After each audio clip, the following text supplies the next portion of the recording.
साल 1775 Pacific ocean में मौजूद पिंजलैप आइलैंड पर एक खतरनाक तूफान आता है। यह तूफान इतना खतरनाक था कि पूरे टापू पर बस सिर्फ 20 लोग बचते हैं और बाकी सभी लोग मौत के हवाले हो जाते हैं। अब इन 20 लोगों में से जो बचे थे ना, उसमें से एक था उस टापू का राजा। लेकिन सिर्फ राजा अकेला नहीं बचा था, बल्कि उसके रिश्तेदार भी बचे थे। बट बात यहाँ पर यह है कि बिना प्रजा के राजा आखिर किस पर राज करे? और क्योंकि उस टापू में बस सिर्फ 20 लोग हैं, तो एक समय के बाद वो टापू बंजर और सुनसान जरूर हो जाए। तो इस समस्या के लिए राजा आखिर क्या करे?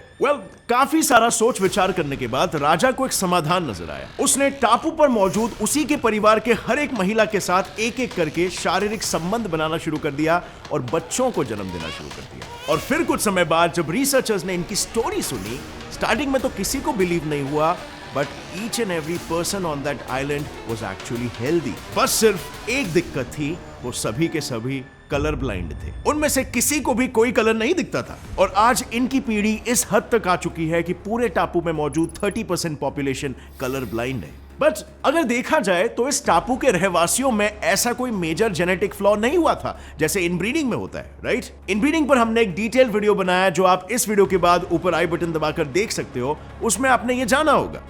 ये रिसर्च तो ये बताती है कि काइंड ऑफ रीपॉपुलेशन अर्थ का इस तरीके से पॉसिबल हो सकता है। बट इस रिसर्च में फिर भी 20 लोग थे। क्या अगर हम इन लोगों की गिनती को कम करके 20 की जगह पर 2 कर देते? पूरी दुनिया में समझ लो अगर सिर्फ 2 लोग बचे, समझ लो न्यूक्लियर वॉर हो जाए या फिर पृथ्वी पर कुछ सुनामी या आफत आ जाए, तो क्या ये 2 लोग मिलकर पूरे पृथ्वी को रिपॉपुलेट कर सकते हैं? इसका जवाब है हाँ भी और ना भी in specific cases. Let's find out those cases.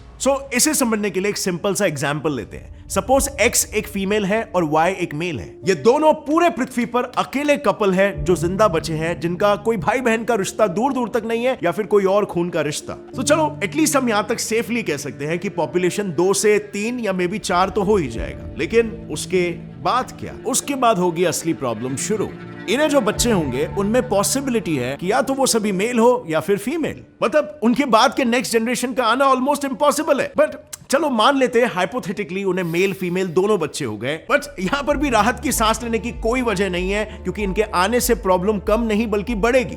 ये प्रॉब्लम आखिर कैसे बढ़ेगी, इसे बड़े डिटेल में हमने अपने इनब्रीडिंग वाले वीडियो में एक्सप्लेन किया है, जिसे आप इस वीडियो के बाद देखने वाले हो। पर अगर मैं आपको शॉर्ट में रिवाइज कराऊं तो इनब्रीडिंग यानी सेम ब्लड लाइन में शादी करना, और जैसे कि हम सभी जानते हैं ऑफस्प्रिंग में 50% जीन्स मां से आते हैं और 50% बाप से आते हैं। और अगर दोनों पेरेंट्स से हमें रिसेसिव यानी कि डिसऑर्डर्स वाले जीन्स ट्रांसफर हुए, तो उससे जन्म लेने वाला बच्चा या तो पैदा होते ही दम तोड़ देगा या फिर उसकी पूरी जिंदगी वो एक फिजिकल डिसेबिलिटी के साथ जिएगा। दैट मींस एक जनरेशन तो अच्छे से क्रिएट होगी, लेकिन वो जनरेशन आगे कोई जनरेशन को बढ़ा नहीं पाएगा। अब यहां पर आई वुड से कि यस, इनब्रीडिंग डेंजरस जरूर है, लेकिन ये 100% सही भी नहीं है। इसमें खतरा जरूर है, but what we miss out on कि ऐसे केसेस में बच्चों के हेल्दी होने के चांसेस भी होते हैं। अब ये मैं नहीं कह रहा हूं, कई साइंटिस्टों के अनुसार सभी इनब्रीडिंग के केसेस में एंड रिजल्ट डेथ या कोई मेजर फिजिकल डिसेबिलिटी नहीं होती है, क्योंकि भले ही दोनों पेरेंट्स रिसेसिव जीन्स को कैरी कर रहे हो, फिर भी 75% चांसेस होते हैं कि ऑफस्प्रिंग में डोमिनेंट जीन्स ट्रांसफर हो और एक हेल्दी बच्चा पैदा हो पाए। अब पिंजलैप आइलैंड वाला ही केस ले लो। ज्यादातर बच्चे काफी हेल्दी थे, बस सिर्फ उनमें एक ही डिफॉर्मिटी थी, वो था कलर ब्लाइंड होना। So with this understanding we can kind of conclude कि हमारे वो X और Y कपल रीपॉपुलेट तो कर सकते हैं, लेकिन फिर भी उनके बच्चों को कुछ माइल्ड डिफेक्ट्स जैसे कलर ब्लाइंडनेस जैसी बीमारियां जनरेशन टू जनरेशन पास जरूर हो सकती है। कोई ना कोई डिसेबिलिटी का आगे जाना तो बिल्कुल तय है, पर जेनेटिक्स के फायदे या नुकसान की गाड़ी को आगे बढ़ने से पहले ये तो आप जानते हो कि हमें हमारे पेरेंट्स के सिर्फ अच्छे जीन्स ही नहीं बल्कि उनके बुरे जीन्स भी मिलते हैं। रिसेंट स्टडीज में यह पता चला कि जीन्स में बॉल्डिंग ये समस्या दोनों पेरेंट्स से आती है, जिससे बचने के लिए इंडियन मैन हर साल 5000 करोड़ खर्च कर रहे हैं, जब majority of the spend beard growth पर हो रहा है। और इन्हीं इलाजों से बचने के लिए मैं आपके लिए लाया हूं मैन मैटर्स बियर्ड मैक्स, जिसमें है मिनोडॉक्सिल, जो कि क्लिनिकली प्रूवन इंग्रेडिएंट है, जो आपके बियर्ड के हेयर फॉलिकल्स में ब्लड के फ्लो को बूस्ट करके आपके फेशियल हेयर डेवलपमेंट को तेजी से बढ़ाता है। इसके साथ ही बियर्ड मैक्स आपके बियर्ड फॉलिकल्स को स्टिमुलेट और नरिश भी करता है, जिससे आपके बियर्ड पैचेस की जगह पर नए बालों की ग्रोथ होती है और सिर्फ 3 से 6 महीनों के अंदर ही आपकी बियर्ड की डेंसिटी बढ़ जाती है। अब इनके प्रोडक्ट्स की सबसे इंटरेस्टिंग बात यह है कि ये 0 साइड इफेक्ट्स के साथ अल्कोहल फ्री और नॉन इरिटेटिंग भी है। तो आप भी इस प्रोडक्ट को डिस्क्रिप्शन पर दिए हुए लिंक पर क्लिक करके परचेस कर सकते हो। और और मैन मैटर्स सिर्फ प्रोडक्ट्स ही नहीं बेचते हैं, बल्कि ये आपको फ्री ऑनलाइन डॉक्टर कंसल्टेशन भी प्रोवाइड करते हैं। तो अगर आप भी पैची बियर्ड से परेशान हो और थिकर बियर्ड चाहते हो तो आज ही बुक करिए free doctor consultation. Link is in the description. अब लौट आते हैं हमारे वीडियो पर, लेकिन in most of the cases वो फेटल नहीं भी हो सकते हैं। और क्यों?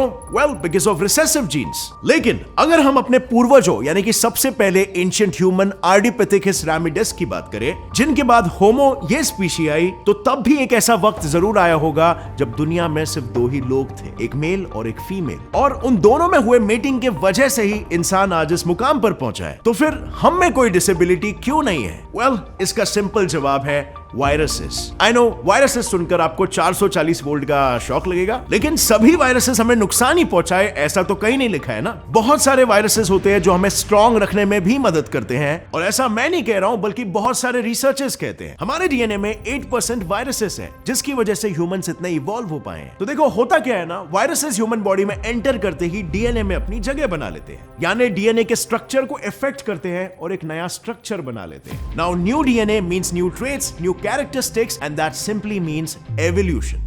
इनफैक्ट कई साइंटिस्टों का तो यह तक मानना है कि अगर हमारे अंदर वायरल जीनोम नहीं होता तो शायद पृथ्वी पर ह्यूमैनिटी बच ही नहीं पाती। और आप ये वीडियो नहीं देख पा रहे होते, क्योंकि जब भी कोई वायरस बॉडी में मौजूद सेल्स के अंदर एंटर करता है, तब एंट्री के वक्त ही उस वायरस का single stranded RNA human cells के डबल स्ट्रैंडेड डीएनए के साथ हाथ मिलाकर ह्यूमन सेल का एक हिस्सा बन जाता है। और सपोज करो कि एक बच्चे में वीक जीन्स है, क्योंकि मोस्टली वायरसेस वीक जीन्स को ही टारगेट करते हैं, सो इसका मतलब वायरल जीन उन जीन्स को रिप्लेस कर देगा। और अगर इस केस में रिसेसिव जीन्स ही रिप्लेस हो गए तो ना रहेगा वो प्रॉब्लमैटिक जीन और ना उत्पन्न होंगे उससे कोई प्रॉब्लम्स। इसका मतलब उस लिविंग बीइंग को आगे जाके कोई डिसऑर्डर नहीं होगा, यानी इसका मतलब उसके आने वाले सभी जनरेशंस हेल्दी ही होंगे। अब यहां पर मैं आपसे एक सवाल पूछता हूं, क्या लगता है आपको मैमल्स के अंदर जिस प्लेसेंटा यानी वो प्लास्टिकी सा बैग जिसमें बेबी बड़ा होता है, वो प्लेसेंटा आखिर किसके वजह से आया? आज से 20 साल पहले साइंटिस्टों ने ERV डिराइव्ड, जो कि एंडोजेनस रेट्रोवायरसेस जीन है, उसे पहली बार ह्यूमन बॉडी और खास करके फीमेल बॉडी में आइडेंटिफाई किया। उस रिसर्च से ये बात सामने आई कि ह्यूमन प्लेसेंटा, जिससे एक बच्चे का जन्म होता है, जिसके बिना बच्चा यूटेरस में सांस तक नहीं ले सकता है, उसकी शुरुआत भी एंशिएंट वायरसेस से ही हुई थी। और अगर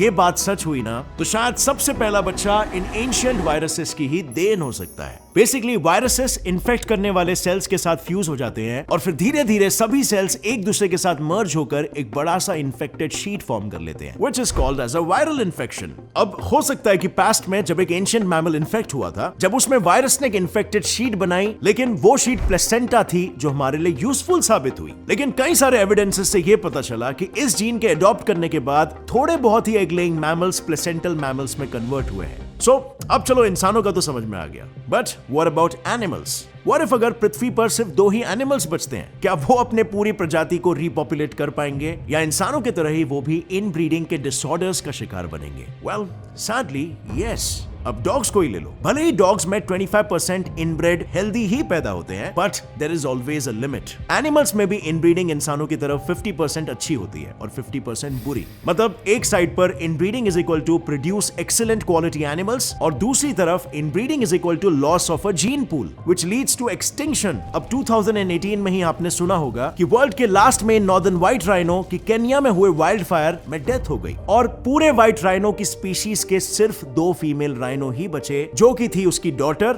और उसकी ग्रैंड डॉटर। अब ये तो ऑब्वियस है कि मेल नहीं मतलब रिप्रोडक्शन नहीं, यानी स्पीशीज का under normal natural circumstances extinct होना तो तय है। बट लकीली साइंटिस्टों ने राइनो के स्टडी के लिए ऑलरेडी उसके स्पर्म्स को स्टोर करके रखा था, और इसीलिए उन्होंने राइनो के फ्रोजन स्पर्म को उसके ही फैमिली मेंबर्स के एग के साथ फ्यूज करके बच्चा पैदा करने की कोशिश की। बट प्रॉब्लम ये था ना कि दोनों काफी ओल्ड होने के कारण काव्स को डिलीवर ही नहीं कर पाए। इतना पता होने के बावजूद भी साइंटिस्टों ने दोनों फीमेल में से एक फर्टाइल राइनो के एग्स को एक्सट्रैक्ट किया और उसे राइनो के फ्रोजन स्पर्म के साथ फ्यूज करके दूसरे स्ट्रॉन्ग फीमेल राइनो में इम्प्लांट किया। सिंपल शब्दों में कहूं तो एनिमल सरोगेसी, जो इंसानों में बाय द वे काफी कॉमन है। एज पर द रिपोर्ट, अगर सरोगेसी के जरिए इनब्रीडिंग की जाए तो उसमें भी 45% चांसेस है कि बच्चे में कोई डिसेबिलिटी ना हो। बट देखा जाए तो ये सारी चीजें at the end of the day सिर्फ पॉसिबिलिटीज ही दर्शाती है। आज की तारीख में किसी के पास भी 2 इंसानों द्वारा पृथ्वी को रीपॉपुलेट करने का कोई सबूत नहीं है। जो है हमारे पास वो है सिर्फ थियरीज, जिससे कई सारे स्पेकुलेशंस किए गए और जिनमें से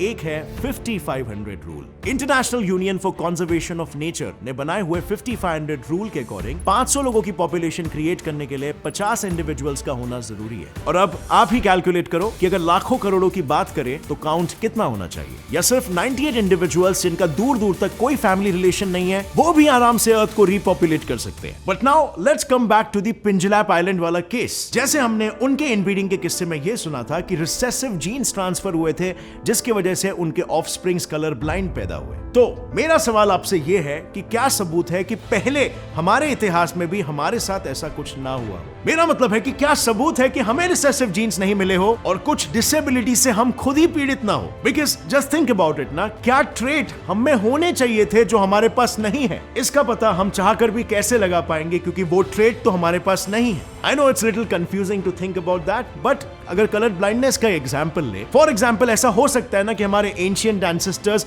अल्ट्रावायलेट लाइट को भी देख सकते थे, लेकिन डिसऑर्डर की वजह से वो जीन हम तक ट्रांसफर नहीं हो पाया और हमें उसके बारे में पता भी नहीं। And we don't even care, frankly speaking. But it's definitely an interesting thought to think about. What do you guys think? और भी कितने सारे ट्रेड्स और सुपर पावर्स हो सकते हैं जो हम गवा के बैठे हैं और हमें खबर भी नहीं। और आप फ्रेंड्स, जाने से पहले मैन मैटर्स में फ्री डॉक्टर कंसल्टेंसी बुक करना मत भूलना। और अगर आपको प्रोडक्ट्स चाहिए, still you can click on the link in the description and you can purchase their products. And with that said, friends, thank you for watching this video. As always, stay curious, keep learning and keep growing. Jai Hind.